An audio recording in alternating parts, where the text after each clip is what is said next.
In 1963, Robert Mitchum shocked Hollywood by drinking 49 glasses of rum, then demanding to film with a live tiger. The crew begged him to stop, but Mitchum wouldn't listen. But this wasn't even his wildest moment.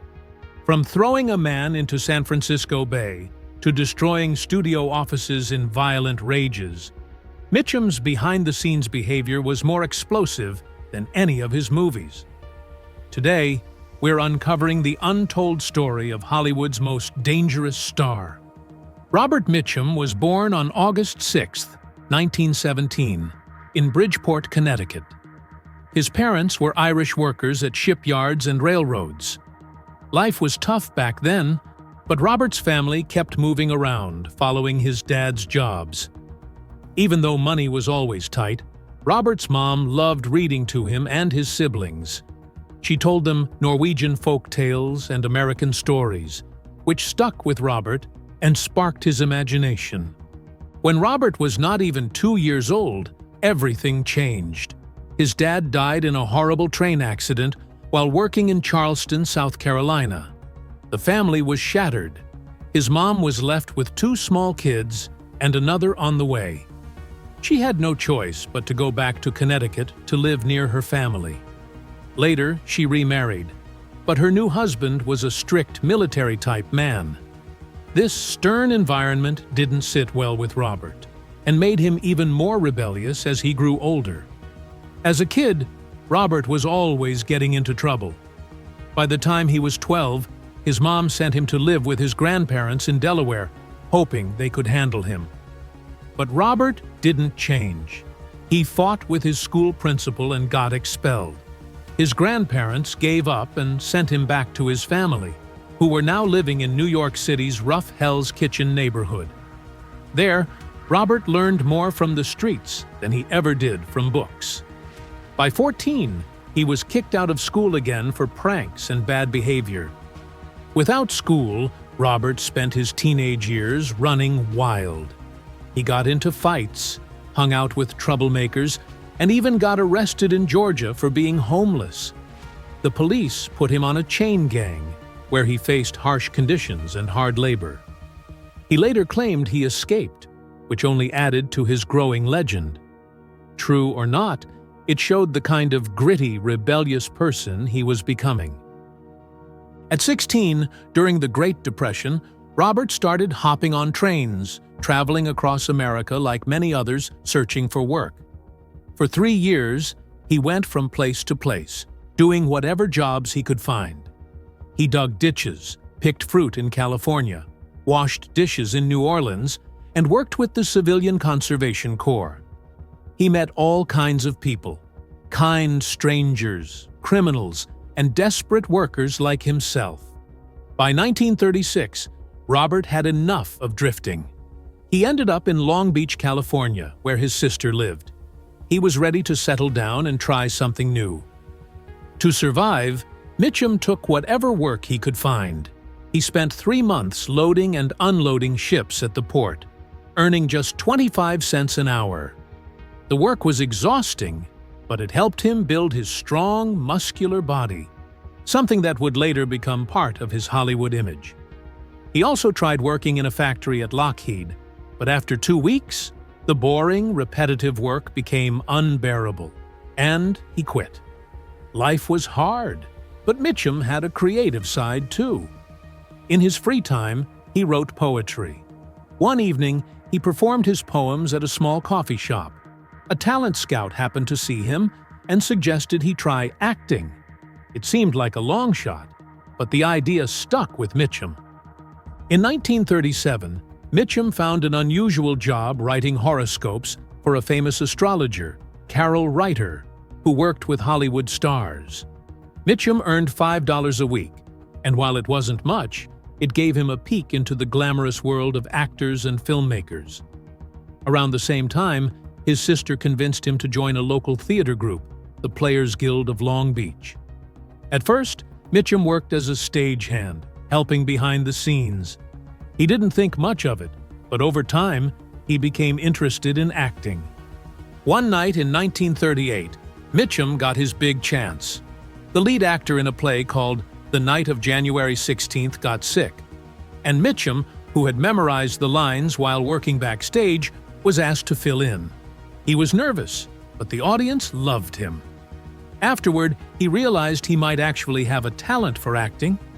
Encouraged by this, Mitchum started taking acting more seriously. He even wrote a one-act play called The Odyssey of Runyon Jones, which was performed by the theater group later that year. By 1942, Mitchum was ready to try his luck in Hollywood.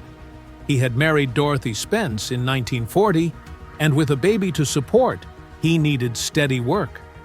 He started with tiny film roles, often as an extra. His first on-screen appearance was in a 1942 Western called Hoppy Serves a Writ. He had no lines and only appeared for a few seconds, but it was a start. Over the next 2 years, Mitchum took dozens of small roles, sometimes earning just $10 a day. In 1943, at 26, he began acting in a series of westerns called the Hopalong Cassidy films. He appeared in 7 of them, starting with Border Patrol. His rugged looks and calm, confident style stood out. This led to his first big role in 1944, a thriller called When Strangers Marry. In the movie, Mitchum played a mysterious character, showing he could handle roles with depth and complexity.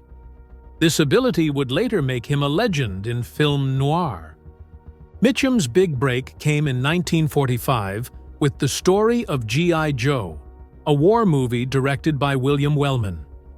The film was based on stories from a journalist named Ernie Pyle, who wrote about the lives of ordinary soldiers in World War II.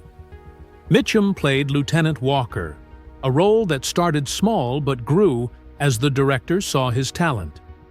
Mitchum took the job seriously, spending time with real soldiers on set to understand their lives. He even lived in tents with them and listened to their stories. One of the hardest scenes for him was acting out his character's death. He had to lie still for hours under the hot sun while covered with a blanket. His performance was so convincing that even the extras were moved to tears. When the movie premiered, critics praised Mitchum's acting. One called him the best of the new young actors. The film earned him an Academy Award nomination, and suddenly, Mitchum was famous. He signed a 7-year contract with RKO Pictures, making $3,000 a week. A huge amount of money back then. This marked the beginning of his rise as one of Hollywood's top stars. In 1947, Mitchum starred in 2 movies that made him a legend. The first was Out of the Past, a classic film noir about a man trying to escape his dark past. Mitchum played Jeff Bailey, a gas station owner who used to be a private detective. The movie had flashbacks that showed how his character got involved with a dangerous gangster, and a femme fatale played by Jane Greer. Mitchum was perfect for the role, combining charm with a sense of weariness. One of the film's most famous moments is when his character, betrayed by the woman he loved, says, "Baby, I don't care." While the movie wasn't a big hit when it came out, it later became one of the most celebrated films of its genre. Around the same time, Mitchum starred in Crossfire, another film noir but with a very different story. This movie tackled anti-Semitism, a bold topic in the 1940s. Mitchum played Sergeant Peter Keeley, a strong but compassionate character. The story was told from different perspectives, making it feel unique and ahead of its time.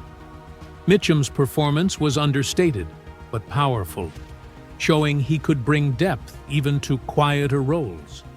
Crossfire was a success, earning 5 Academy Award nominations and proving Mitchum's versatility as an actor. But soon, everything came crashing down. On September 1st, 1948, police raided a house in Los Angeles where Mitchum was caught smoking marijuana. The house belonged to actress Lila Leeds, and 2 others were also there. The house was hidden on a quiet hillside, making it a perfect spot for what the police called a reefer resort. When the officers arrived, Mitchum didn't hide anything. He admitted he had been smoking marijuana for years. "I knew I'd get caught sooner or later," he said. "I'm ruined." The news spread fast, making headlines around the world. Even though Mitchum was the big name involved, many newspapers chose to show pictures of leads instead. Both of them, along with 2 others, were charged and released on bail.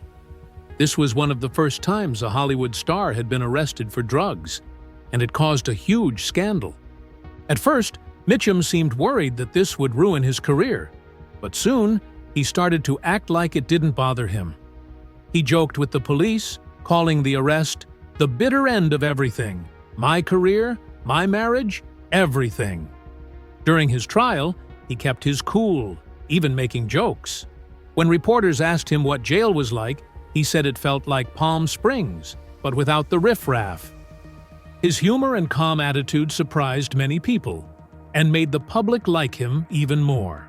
In January 1949, Mitchum was found guilty and sentenced to 60 days at a prison farm, along with 2 years of probation.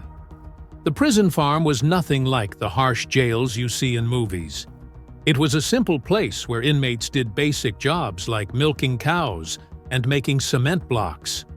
Photos of Mitchum in his prison uniform were printed in newspapers, showing him working on the farm. Mitchum handled it all with his usual humor, even joking that his fellow inmates had named him Mr. Cement Block of 1949. The media couldn't get enough of him, even while he was behind bars. Reporters were allowed to visit and take pictures, which was very unusual for someone in jail. Mitchum's relaxed attitude made him even more popular. After serving 50 days of his sentence, he was released early for good behavior. Far from being ruined, Mitchum's career was stronger than ever. In 1951, the story took another turn. Mitchum's conviction was overturned when it was revealed that the drug raid had been a setup by the police. The whole thing was part of their effort to scare Hollywood into being more careful about drug use. This new twist only made Mitchum look better in the eyes of the public. What could have ended Mitchum's career actually made him a bigger star. His studio, RKO, wasted no time putting him back to work. Just 2 months after his release, he started filming Where Danger Lives. Fans stayed loyal to him, especially young women who loved his rebellious charm. Some even said his bad boy image made him more attractive. The scandal didn't hurt his career at all. In fact, it helped him. Robert Mitchum's career had its ups and downs, but everything changed in 1955 when he starred in The Night of the Hunter. In the movie, he played Harry Powell, a fake preacher and cold-blooded killer with the words "love" and "hate" tattooed on his knuckles. Mitchum made the character unforgettable. His deep voice and menacing presence made Powell one of the scariest villains in film history.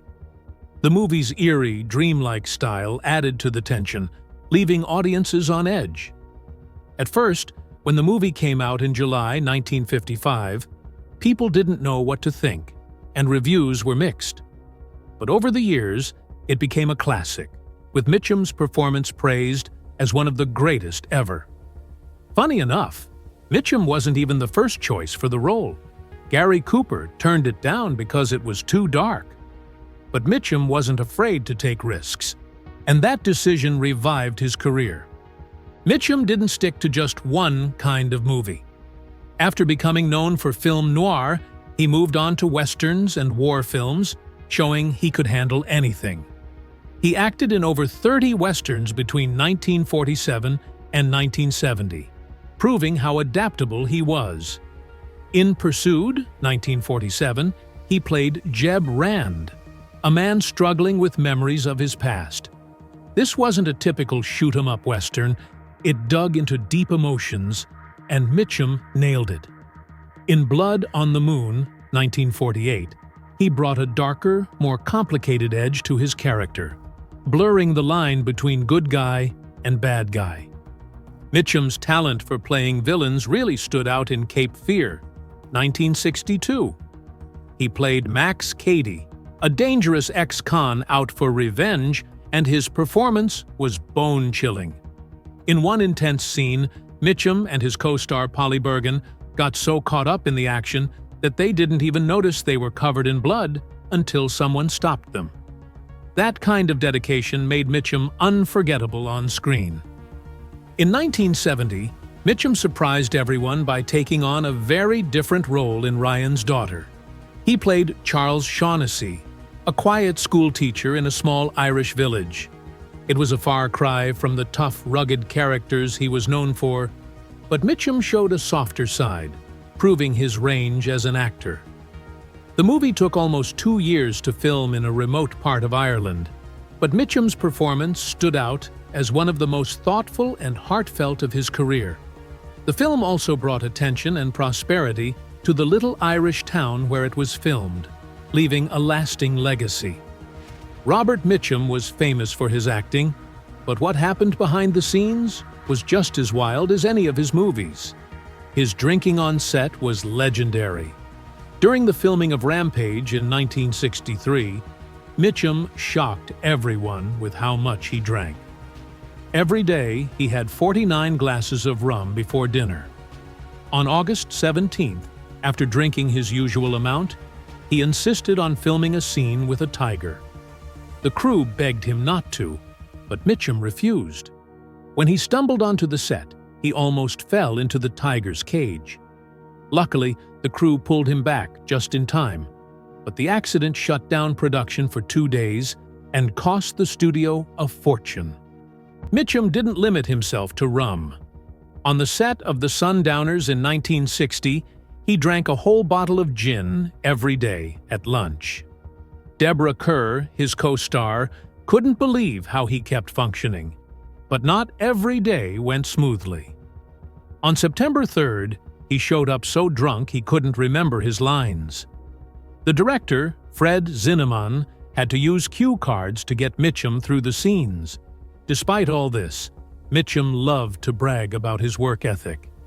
He often said he never missed a single day of filming, even when he had hangovers that, in his words, could kill a mule. But years of heavy drinking caught up with him. By 1984, Mitchum's health was failing, and he checked into the Betty Ford Center to get help with his alcoholism. Drinking wasn't Mitchum's only problem. He had a terrible temper that sometimes turned destructive. While working on Blood Alley in 1955, he got into a huge fight with the director, William A. Wellman. Mitchum got so angry that he trashed the studio office. He smashed furniture, broke windows, and even ripped a door off its hinges. He didn't stop there. He threw papers out of filing cabinets onto the street below, leaving everyone outside stunned. It took security almost 20 minutes to stop him.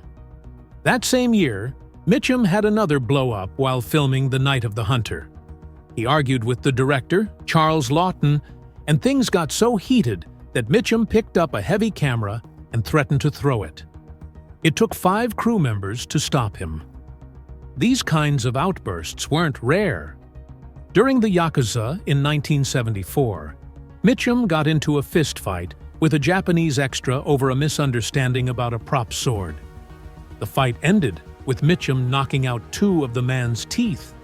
This caused a huge problem on set, and the film almost got shut down. One of Mitchum's most shocking moments happened during Blood Alley. Late one night in San Francisco, Mitchum, who had been drinking all day, got mad at the film's transportation manager, George Coleman. When Coleman told Mitchum his ride back to the hotel would be delayed, Mitchum grabbed him and threw him into the bay. Coleman couldn't swim and had to be rescued by nearby fishermen. Though he wasn't seriously hurt, the incident caused chaos. John Wayne, the film's producer, fired Mitchum the next morning. Mitchum denied the whole thing, joking later, "If I'd thrown someone into the bay, they'd still be looking for the body." But the damage to his reputation was real. Warner Brothers blacklisted him, and it took years for his career to recover. Mitchum also had trouble getting along with co-stars. On the set of River of No Return in 1954, he got into a big argument with Marilyn Monroe. It started over how she was delivering her lines, but Mitchum ended up shouting, "You couldn't act your way out of a paper bag." Monroe was so upset, she locked herself in her dressing room and wouldn't come out for the rest of the day. Their tension lasted through the entire shoot. Robert Mitchum's love life was just as wild as his career. He married Dorothy Spence in 1940, and they stayed together for almost 60 years, until his death in 1997. Their marriage wasn't simple. Dorothy was loyal, raising their 3 kids, James, Christopher, and Trinny, but Mitchum wasn't faithful. He was famous for having affairs, and once joked that the secret to a long marriage was deviousness. Even though his behavior made headlines, Dorothy never left him. One of his most scandalous affairs was with actress Lila Leeds. It happened around the time of his 1948 arrest for marijuana. The affair and the arrest made big news and embarrassed Hollywood. But Dorothy still stood by him. Later, during the filming of Ryan's Daughter, he had another affair, this time with his co-star Sarah Miles. These weren't just quick flings. Some of them were serious enough to put his marriage at risk. Even with all the drama, Robert and Dorothy stayed together, and he admitted later in life that she was his true partner, even though he regretted his actions. Things got even darker for Mitchum during Ryan's Daughter. Filming the movie in 1970 was one of the hardest times in his life. The director, David Lean, was demanding and hard to work with, which pushed Mitchum into a deep depression. He even thought about ending his own life. When Lean asked why Mitchum wasn't showing up for filming, Mitchum bluntly said he was planning to end his life. This showed just how much he was struggling. The mood on set was heavy for everyone. Christopher Jones, one of his co-stars, found out during filming that Sharon Tate had been murdered, which added to the sadness. Despite all this, the movie turned out to be a success, earning award nominations. But for Mitchum, it was a reminder of how hard fame could be and how much it could take out of you. Mitchum wasn't just known for his acting. His words often caused trouble too. In a 1970 interview, he made comments that upset a lot of people. He denied parts of the Holocaust and made disrespectful remarks about women and minorities. Fans and critics were furious, and the backlash was huge. Mitchum later said his comments were taken the wrong way or were just a bad joke, but that didn't stop the damage. Robert Mitchum was different from other Hollywood stars. He didn't try to act fancy or serious. He had a relaxed way of talking about his work and life that made people laugh. In a 1971 interview, he joked, "I have 2 acting styles, with and without a horse." That one sentence summed up how he saw himself, someone who didn't take acting or Hollywood too seriously. Even though he had real talent, he would often joke about it, saying, "I've got 3 expressions, looking left, looking right, and looking straight ahead." When he worked on the Yakuza in 1974, his humor showed again. Someone asked how he prepared for the role, and he replied, "I learned all my Japanese from a book called Japanese in 3 weeks. Unfortunately, we shot the picture in 2 inches. It was classic Mitchum. He didn't like to brag, even when he was good at what he did. Once, when talking about why he stayed successful, he said, "I've survived because I work cheap and don't take up too much time." He made it sound like he wasn't a big deal, but everyone in Hollywood knew otherwise. Mitchum also didn't mind being compared to other famous actors. In The Big Sleep, 1978, he played Philip Marlowe, a character made famous by Humphrey Bogart.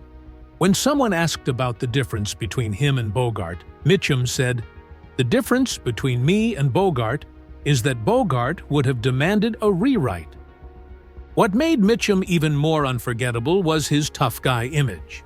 In 1955, while filming The Night of the Hunter, Mitchum got into a heated argument with the producer, Paul Gregory. It ended with Mitchum punching Gregory and knocking him out. When asked about it later, he said, "I don't start fights, but I'll finish them." And in 1967, while filming Villa Rides in Spain, he got into a bar fight with 5 men. Witnesses said he took them all on by himself and left them unconscious. Mitchum just laughed it off later, saying, "I just explained to them that we had a difference of opinion." Robert Mitchum kept acting well into his later years, showing the kind of talent and appeal that made him unforgettable. At 65, he played Victor "Pug" Henry in The Winds of War, a miniseries that became a huge hit. Over 140 million people watched the finale, making it one of the most watched TV events ever. Mitchum's performance earned him a Golden Globe nomination, proving that even in his 60s, he could still impress audiences and keep up with the changing entertainment world. At 74, Mitchum appeared in Martin Scorsese's 1991 remake of Cape Fear. His role as a Southern police officer was brief, lasting just 3 minutes and 12 seconds, but it carried a lot of meaning. It was a nod to his famous role as Max Cady in the original Cape Fear from 1962. For that short appearance, he was paid $250,000, showing just how much his presence was still valued. A few years later, at 78, he took on one of his last big roles in the western Dead Man. Directed by Jim Jarmusch, he played John Dickinson, a powerful and ruthless industrialist, and even at his age, Mitchum's intensity and screen presence stood out. The film was divisive when it came out, but it later became a cult classic, with Mitchum's performance being one of the most memorable parts. Back in 1973, Mitchum gave one of the best performances of his career in The Friends of Eddie Coyle. He played Eddie Fingers Coyle, a tired, small-time gunrunner trying to avoid a second prison sentence. At 56, Mitchum brought a weary, realistic depth to the role, making Eddie's struggles feel real and painful. One scene, where Eddie negotiates a gun deal in a parking lot, is especially powerful. Mitchum barely moves his face, but every word and quiet gesture speaks volumes about Eddie's desperation.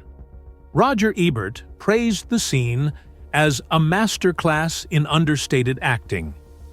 The film didn't make a lot of money, but its gritty portrayal of Boston's criminal underworld had a huge influence on crime movies. Years later, it was preserved by the Library of Congress as a film of cultural and historical importance. Mitchum's influence on film noir and anti-heroes is legendary. He had a mix of rugged charm and subtle danger that made him perfect for these roles. In Out of the Past, 1947, he played Jeff Bailey, a character who became the blueprint for noir anti-heroes. Lines like, "Build my gallows high, baby," delivered with Mitchum's signature coolness, became iconic. In The Night of the Hunter, 1955, Mitchum played Reverend Harry Powell, one of the most chilling villains in movie history. His portrayal of Powell is often called one of the best villain performances ever, and the American Film Institute ranked Powell as one of the greatest movie villains of all time. Directors like Martin Scorsese, Quentin Tarantino, and the Coen brothers all credit Mitchum as a major influence. Tarantino even paid homage to Mitchum's noir roles in Reservoir Dogs through similar camera angles and lighting. Despite his casual attitude toward acting, Mitchum was widely recognized for his talent. In 1992, he received the Cecil B. DeMille Award at the Golden Globes, honoring his incredible contributions to the film industry. In 1999, the American Film Institute ranked him 23rd on their list of greatest male stars of classic Hollywood, ahead of legends like Gary Cooper and Henry Fonda. Over a career spanning more than 50 years and 110 films, Mitchum left an unmatched legacy. His performances in films like The Night of the Hunter and Cape Fear continue to be celebrated, proving that his talent and influence will never be forgotten.